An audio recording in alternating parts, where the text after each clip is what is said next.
আকাশাটে এসে গেছে দুটি নতুন ধারাবাহিক, একটি মধুর হাওয়া। এর ব্যাপারে আমরা বিস্তারিতভাবে অন্য একটি ভিডিওতে আলোচনা করেছি, দেখিয়েছি তাদের ইন্টারভিউ এবং বিহাইন্ড দ্য সিনের কিছু গল্প। আজ আমরা কথা বলবো বউ চুরি নিয়ে। হ্যাঁ, বউ চুরি ধারাবাহিকটিকে নিয়ে আজ আমরা বিস্তারিত জানব। প্রভাত কুমার মুখোপাধ্যায়ের উপন্যাসের গল্প নিয়েই শুরু হচ্ছে বউ চুরি। গল্পের কাহিনী জমিদার বাড়ির ছেলে অনাথ, যে কলকাতায় গিয়ে ব্রাহ্মদের খপ্পরে পড়ে এবং এই খবর তার বাবা বিধুভূষণের এবং বাড়ির পরিবারের কাছে এসে পৌঁছায়। বুনো ছেলেকে বশ করতে বাড়ির লোক তাকে মিথ্যে অছিলায় ডেকে আনে বাড়িতে, আর তারপর পিতৃবন্ধুর ভাইজি মন্দাকিনীর সঙ্গেই বিবাহ দেয় অনাথের। অনাথের চরিত্রে অভিনয় করতে দেখা যাবে অভিনেতা রিয়াজ লস্করকে। পাশাপাশি মন্দাকিনীর চরিত্রে অভিনয় করতে দেখা যাবে সকলের প্রিয় অয়ন্যা চ্যাটার্জিকে। অন্যদিকে অনাথের বিশ্বাস সে ভালোবাসে ব্রাহ্ম ঘরের মেয়ে ইন্দুবালাকে।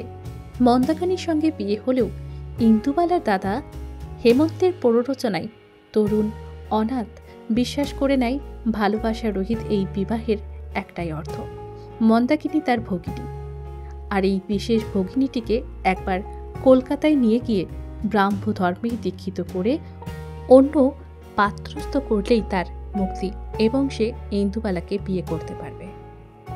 বাড়ির লোকজন কলকাতা নিয়ে যাওয়ার কথায় রাজি না হলে অনাথ নিজের ঘরে নিজের বউকেই চুরি করে। কিন্তু চোরাই বউ নিয়ে শহরে গিয়ে পড়ার পর তাদের জীবন কেমন হবে? দুটো তরুণ জীবন একই খাতে বইবে কি? অনাথের ভালোবাসার মোহ নাকি বিবাহ প্রতিষ্ঠানের উপর মন্দার সরল বিশ্বাস? শেষ পর্যন্ত জিতবে কে?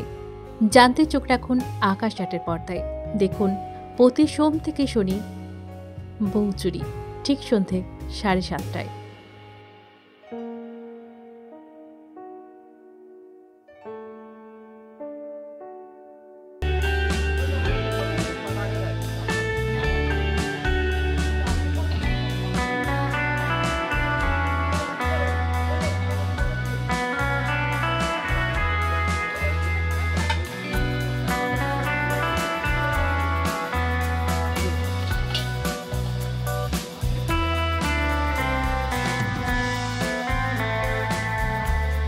মজা করে কাজ করছি, তোদের কেমন লাগছে বল?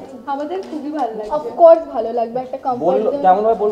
ভীষণ ভালো লাগছে। মানে ক্যারেক্টারের মধ্যেই আছে। টিপ করতে পারছি না। হ্যাঁ, আমি একটা টিপ করতে পারছি না, ভুলে গেছি হয়তো। আমরা তো ভাবলাম ওর যে আরেকটা হোটেল আছে, ও সেটাকেই সামলাতে চলে গেছিল, ইন্দুবালা ভাটের হোটেল। ও হ্যাঁ, আমি প্লিজ তুই আবার ফোর্স করিস না, ওর কিন্তু একটা সিক্রেট নাম আছে। মন্দা কি? না না বল বল বল, মন্দা বল, মন্দা মন্দা না না না বলে ফেলছি।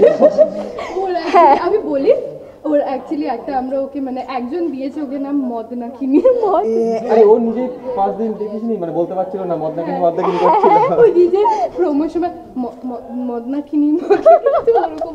যাই হোক, আমাদের হাতে সত্যিই একদম সময় নেই। আমরা গায়ে হলুদ সাথে সাথে দুজন চলে এসেছি, ওর হাতে প্রচুর সময় আছে, তো আমাদেরকে এবার যেতে হবে।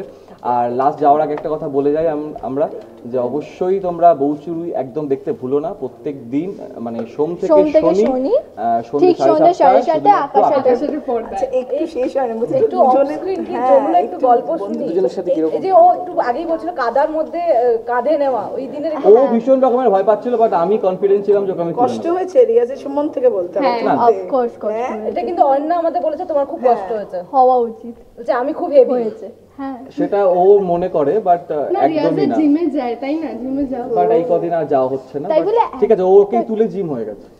বাবা, কতবার শটটা ওকে হয়েছিল একটু শুনি সেদিন। 2-3 বার থেকে একটু বেশি হবে। কোনোবার হয়তো আমার ফেসে লাইট নেই, কোনোবার ওর ফেসে লাইট নেই, প্রপার জায়গা। আসলে যখন একটা হেভি ওয়েট থাকে তখন কি হয় বলুন তো, মানে কোথায় গিয়ে দাঁড়াতে হবে, সেটা নিচু হলে তো নিচে পড়ে যাবো আমি, তো আমাকে সামনে তাকিয়ে হাঁটতে হচ্ছে, তো সেই জায়গায় দাঁড়ানোর জন্য অনেকবার টেক দিতে হয়েছিল আর কি। আর কাদাও ছিল ওখানে। হ্যাঁ আমরা দেখছিলাম রিয়াজ যখন ইন্টারভিউতে দুজনে হাসাহাসি করছিল, কিছু তোমাকে নিয়ে গসিপ চলছিল। কিছু না আমাকে নিয়ে গসিপ করছিলি? ওই একটু ভয়টাই পায় তোমার থেকে ছোট, মানে বড় তো অনেকই না, ওর সাথে তো আমার সেইভাবে আমার মেয়ে হয়েছিল। এটা তো বললো, কমেন্টও করছে লোকজন। কি বলছিলিস আমার নামে? হ্যাঁ, বেশি কিছু বললে বনিকে গিয়ে বলে দেবো। না, আমি বলছি মেয়ে যখন প্রেমিকা, এটা কেমন ভাইরাল। আমি একদমই সেসব নিয়ে ভাবি না, মানে এটা কাজটা আমাকে করতেই হবে।